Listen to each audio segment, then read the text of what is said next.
Welcome to the Springs in the Desert podcast. We're those friends that you can take with you wherever you are on the path of infertility.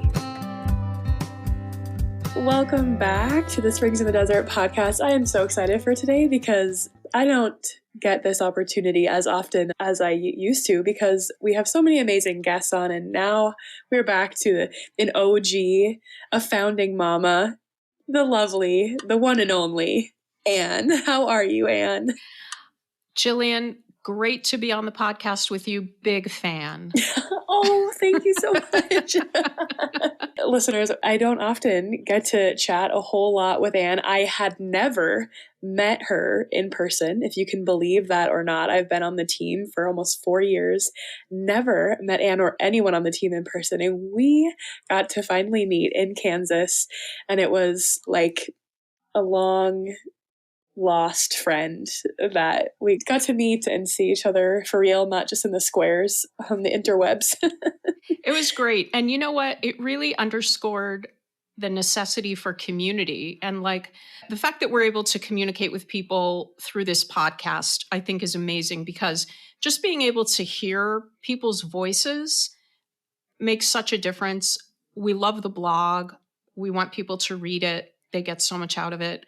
But hearing voices, I think, takes it to another level. But then when you can be with other people, particularly people who understand this cross, even though we all have different experiences and stories, just to be together is so meaningful. So yeah, just the importance of community, I think it really underscored that for me.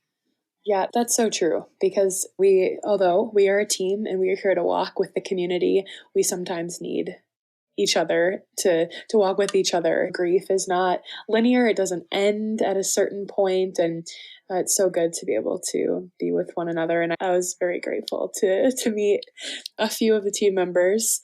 And I think our time in Kansas actually, I think, highlighted something that we want to chat about.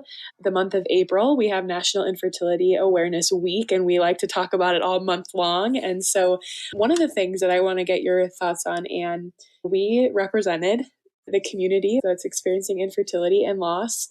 And there were some great keynotes there on a variety of topics, but most of them, if any, I'm not quite sure if any of them had mentioned infertility or loss in their conversation. And not that everyone's topic needs to be ours, but I think it did highlight that there is still a need for awareness, that there's still a need to be a part of the conversation. And as Father Paul talked about last week, to change the conversation, that it's not taboo or a stigma to talk about hard things. And I'm wondering what you think about that.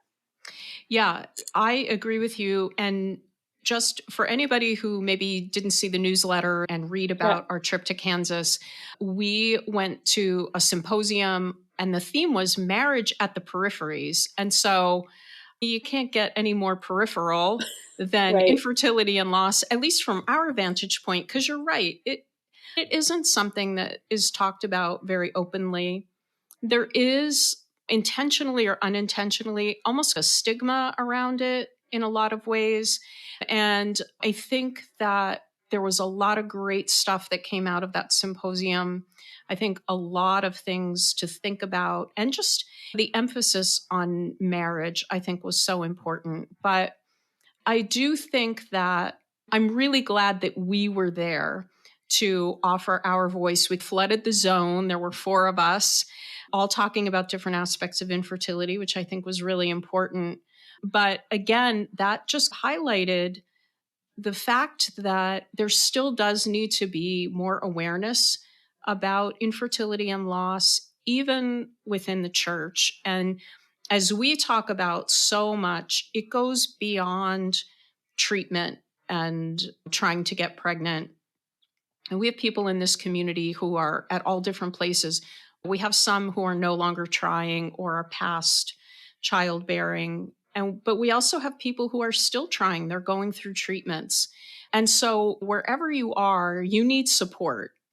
And it's great that we have this ministry in this community, but there really is a need for more understanding in our families, among our friends, in the church, So, yeah, I think this idea of infertility awareness is really important. And that's what we're trying to talk about during Infertility Awareness Week and during the whole month, which is not so much dedicated to our community, but we are zeroing in on the peripheries of our community, if you want to put it that way, right? And hopefully, the people who are receiving from our ministry will then share all the resources that and the content that we'll be putting out. Yeah, you bring up many good points. I think one, right, our focus here is to support those who are carrying the cross, but we also have a lot of resources and conversations about how those who maybe haven't even had this experience, or maybe what they are needing right now is not support, but they are able to support others in their lives. We have resources for people in those situations as well. And everyone can be a part of this because, as we know, 1 in 5 couples have experienced this. And so you do know someone who is carrying some facet of this cross. It might look different than my story or your story. And so I want to go there, I think, Anne, about for our family members, our friends, our neighbors, maybe those who haven't had this experience. I want to maybe dive into some ways that we could encourage them to support those who are carrying this cross. What does it mean to be a Simon? There's many ways that you can support others, but where would you say someone could start? If they're just trying to begin the conversation, where could they start? Hey friends, it is your podcast host, Jillian. Just popping into this episode to ask you to consider supporting our podcast with a financial gift. This episode is brought to you by staff, volunteers who reviewed the content, and a professional editor. We would be so grateful for your financial support to keep this podcast sounding great and reaching more listeners who need a friend on the path of infertility. Thank you for your support. I have this conversation with a lot of people. I have had it with dads and moms who have reached out to talk about their children who are experiencing infertility or have gone through a loss. I have this conversation very often with diocesan leaders, every once in a while with a priest or other clergy, which is great. And what I usually start off with, I think, is hard but simple, and that is presence. And it feels like, no, wait a minute, there has to be more than that. Like, okay, I'll be present to them, but then what do I say or what do I do? And I think it's simple and hard because we say this all the time that standing with someone at the cross is tough because all we want to do is take them down off of that cross. But I think the first and the best step is really to be present with them, to listen to them, to follow their lead. And that can be really difficult, especially for a parent. And I have had some recent conversations with some parents, very touching and heartbreaking to me, because here I am on the side of this is my cross and it's hard. But to meet people who love someone like me and just feeling so helpless, it's very touching. And I really empathize with them. But there's no like right words or like, this is what you say, this is what you do. It's patience and presence and just saying, hey, I am here. If you want to talk, let's talk. If you want me to ask you how you're doing periodically, I'll do that. If you say, you know what, I don't want to talk about it, don't ask me how to do it. That I'm sure is really hard for a parent, especially. But I would say respect that. And when that person, when your son or daughter, your friend, whomever it is ready, they will come to you as long as they know that you're available to them and that you are not pressuring them or have eagle eyes on them, like trying to decipher, oh my gosh, are they almost ready to talk? Are they feeling sad? So I think that's where I would start. Yeah, I think that's such a great answer, because if someone, whether it is a parent or a friend, a neighbor, whatever, just another family member, if they don't feel comfortable sharing hard things, if you've never had a difficult conversation with them or heard hard things, it's probably unlikely that they would share something like this with you. And so to begin with the posture of openness, curiosity, really just, yeah, being present and patient and kind in your interactions, that, can open things up, because everyone, at least in our team's experience, everyone might have something different that they find helpful. There's been seasons, even in my own journey, where I have wanted people to check in on me more. And there are other times where I really don't want to talk about it.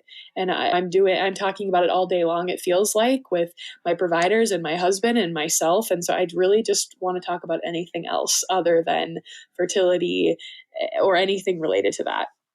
And so I think getting to a point where you could ask someone, how can I support you, is crucial. And then after that, when you do ask, those questions, I think that might be sort of the next step of, like, how can I, there's probably a few ways to ask that, but how can I support you in this? Is there anything that would make it easier? Is there any way I can help you? If you're a family member, is there any way I can help in social interactions? Is there anything that's particularly hard for you to be around that I could just know about and maybe tell you about in advance, or help you navigate or lead a conversation? I think could be helpful. Can you think of maybe some other ways that second stage, now that they are in a conversation, that they could help? I really loved everything that you just said. And honestly, I hadn't even thought of some of those things, but I think it's so true. Like, just asking, how can I help you? I really liked when you mentioned social interactions, like, how can I help you navigate that? We're going to be at the barbecue next weekend, or you're coming to the baptism with us. How can we help you with that? We have talked about that in previous podcasts with about spouses, right? Like, husband and wife, have your secret word or a look that you give that says, okay, it's time for us to go, or can you jump in and help me with this conversation? I think that is a really great idea for parents or friends. And I love that we're doing this podcast. Obviously, the people in our community are listening, but hopefully they'll share it with moms and dads and others, because I think if a family member or a friend can make that suggestion first, how can I help you? How can I help you with this social interaction, whatever it might be? I think that would take a lot of weight, a lot of pressure off, because I might feel strange about asking you as my friend, this is how I need you to bail me out of this particular interaction or whatever. We might feel funny about that or embarrassed. So, yeah, I love all of those things. One thing, though, as you were speaking, I was thinking it's maybe not the next step, maybe it comes in between these two steps, is for people who love someone who is going through this situation, or even for a pastor or people at the parish, to also understand the emotions that this person or this couple are going through, so you're not too surprised by the reaction that you might get. So recently we had a mom contact us because she just doesn't know how to support her daughter. And she just shared that her daughter is angry, like really angry. And she offered to share some of our resources. And the daughter was like, no. And that's really hard. And you might be thinking, like, here's help. Why aren't you accepting help? But it's just a part of that process. You have to come to a place where you want some community, or you want to just listen to other people's stories. So I would say to friends and family to try not to be too shocked by responses or emotions There might be anger. They might snap at you. They might say, keep out of it, leave me alone. They might have a very emotional reaction and cry. There's all sorts of different things. It's not you. It's not your fault because you said, hey, can I help you? Because I think we talk so much about our own responses in this community as we're experiencing infertility or loss. But I think it's a good thing to think about the experience and the responses that the people who love us might also have. They're probably pretty confused by the whole thing too, and not really sure how to handle sometimes these floods of really big emotions. So I think really the thing to do is to just ride the wave of that emotion and realize that it's not you. It may be expressed as anger or things like that. It's not really because you asked if you can be of help.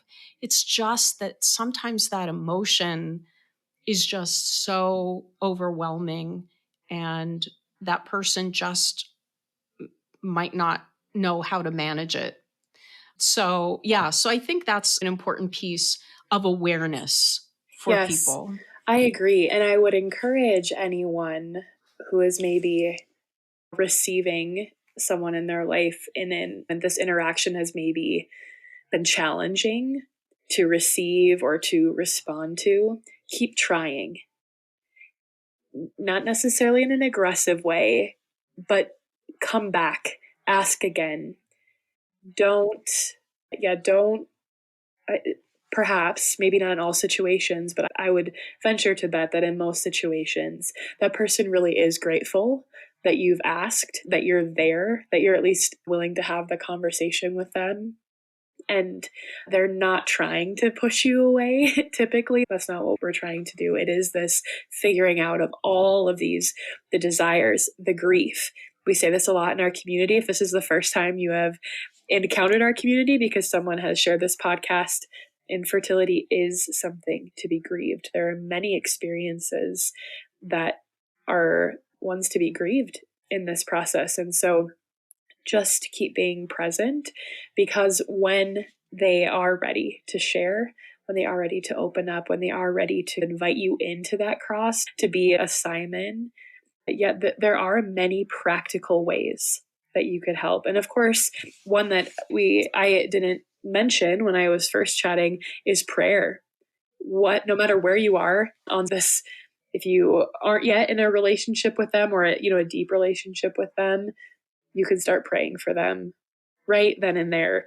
And I think to just be close to Jesus, to receive his love, his mercy, his grace in this season, to see the goodness of their marriage is a really great place to start, and just praying for them along the way. And maybe they'll share specific prayer intentions.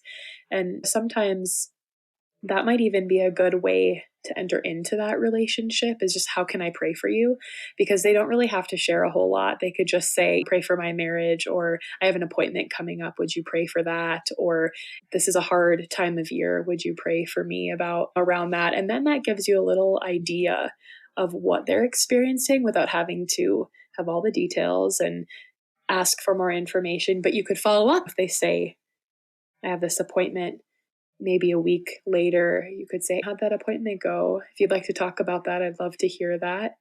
If not, no problem. Really investing in what they're sharing is a great way, I think, to support those who are ready to share a little bit more. I really love that idea of kind of the follow up. Now, not like it's Tuesday and I asked you how you're doing, and then on Wednesday, I'm going to be like, oh, okay, are you ready to talk? Right. Just give them a little bit of breathing space. But yeah, if they had an appointment or something else was going on, follow up with them and ask. And you don't need all the details. I would say don't make them feel like you tell me everything, right? Just a very simple, like, how are you doing? And that's it. I think that's probably the hardest part of it all, is just being willing to listen to whatever they want to share. So really it is a lot about that kind of patience. And I would say to prayer, Yes, please pray for them, pray for us, right? Who are walking this path. But I would also say pray for yourselves. Pray that you will have the grace, that you'll be docile to the Spirit. But if you do say, quote, the wrong thing, or you unintentionally hurt this person, just say you're sorry. Like, oh my gosh, I'm sorry. I didn't realize how dumb that would sound, or that would be hurtful. I just love you and I just want to be there for you, because we're not going to get it right every time. And so I guess don't be afraid of like perfection and failure. Just go in with honesty and with love. Yeah, because there isn't a rule book. We like Anne and I we've mentioned a few times, we do have resources that might help with some vocabulary if you're trying to figure out like what are some words that maybe aren't helpful or maybe are helpful. We have our infertility awareness page on our website that really does lay out, it has resources for anyone. If you're a provider, if you are clergy, if you are a friend or a family member, there's something on there for everyone. And, there are ways to ask things, but sometimes just being familiar with that person and what they're going through, because sometimes it is words if they're that are hard for them. Sometimes it's prayer that they're struggling with right now. And so going to mass is really challenging for them. Their personal prayer is challenging. Sometimes it's holidays that are really challenging. And if that time of the year is coming, they might be distancing themselves from their community or just really struggling to interact or to participate in holiday activities.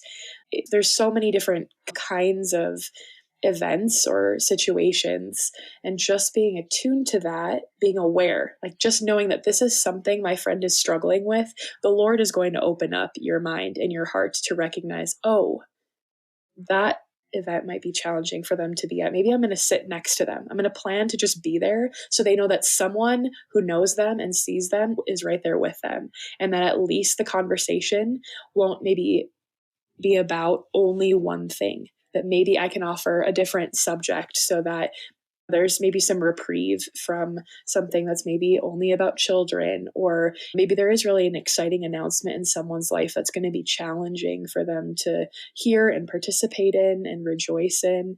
I'm going to bring up a different topic. I've got a couple things I'd like to share about our lives and ask them about theirs, because there's so many exciting things happening.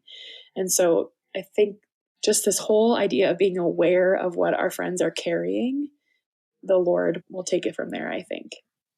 Yeah, absolutely. All of those are great ideas. And then I guess a final word that I would offer is, if there's anyone who is listening, maybe you found this podcast because you are a parent, a grandma, grandpa, an aunt or uncle, a friend who knows somebody, there's someone you love who is dealing with this, and you found this podcast, or if you're part of this community and you think it would be helpful for someone in your life to hear it, just know that, Springs in the Desert is here to support you too. Jillian, you mentioned all the resources that we have, our blog, podcast episodes. We have tons of things.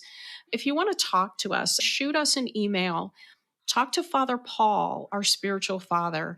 Get in touch with us, and we're not going to be able to give you like the formula to make everything okay in that relationship or for that person. But what we can do is listen, and we can offer support for you too. So I just want people to know that we want to be here to walk with you if you are trying to walk with someone who is carrying this cross. Amen to that, Anne. Thank you so much for having this conversation. And yeah, it truly, I hope whoever is listening to this, whatever sort of situation you're finding yourself in, that you do know that it is truly an honor to walk with you wherever you are on this path, as our tagline goes. So thank you again, Anne. It's always so good to chat with you. Great being with you, Jillian. Listeners, we are here for you. We'd love for you to email us if there's some way that you have been supported, that you have found really helpful. We'd love for you to share that. If you're needing support, we are here for you wherever you are. And we will see you next week on the podcast. God bless. Thank you so much for joining us for this Springs in the Desert podcast episode. We would be so grateful if you took a minute to rate and review us so that we can reach more listeners. Don't forget to check out our social media pages on Facebook and Instagram, and go to our website, springsinthedesert.org, where you can sign up for our newsletter and community prayer list, read our blog, and register for virtual and in-person events. Most importantly, remember that God loves you so much, and so do we.